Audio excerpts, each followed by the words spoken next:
For months, a quiet sorrow had taken root, growing steadily within me like a vine slowly choking a vibrant garden. It was the crushing weight of feeling unseen, of having my place at the heart of my family subtly, yet undeniably, vacated. I was an echo in rooms that once vibrated with my laughter, a shadow skirting the edges of lives I thought I was central to.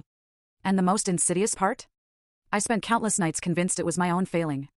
Our bond, especially with my parents, had been the bedrock of my world. Sunday dinners, the unwavering holiday traditions, even those spontaneous, late-night calls, they were the rhythm of our shared existence. But then Ethan, my brother, welcomed his son, Leo, into the world. And with that tiny, precious life, a chasm opened, silent and vast. The calls dwindled, invitations simply ceased to arrive, and I found myself adrift. I'd lie awake, sifting through memories, each word, each glance, each interaction under a microscopic lens, desperate to unearth the mistake I'd surely made. Had a careless comment slipped out? Was my excitement for Leo somehow insufficient? This gnawing uncertainty consumed me, the bitter knowledge that my presence was no longer sought, no longer woven into the family tapestry. I constructed elaborate excuses for their distance. Perhaps I wasn't good with babies, or my life had simply diverged too much for them to know how to include me. The pain was deep, a constant throb beneath my ribs, but I convinced myself I merely needed to adjust to this new reality.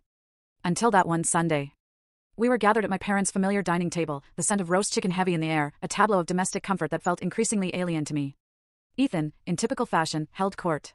His fork became an extension of his dramatic gestures as he spun a grand, elaborate tale about my supposed absence from last weekend's barbecue.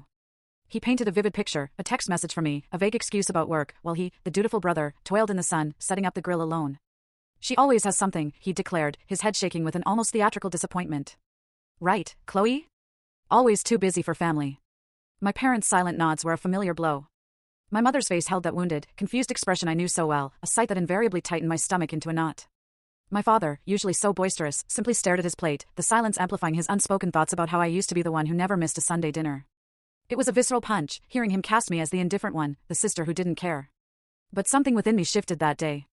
A delicate wire, stretched taut for months, finally snapped.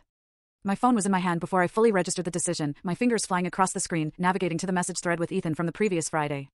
My heart hammered against my ribs, a wild drumbeat, as I located the exact exchange. Actually, Ethan, I began, my voice sharper than I intended, the words cutting through the comfortable hum of the meal. I held up the screen for everyone and don't miss the twist bottom left, full story.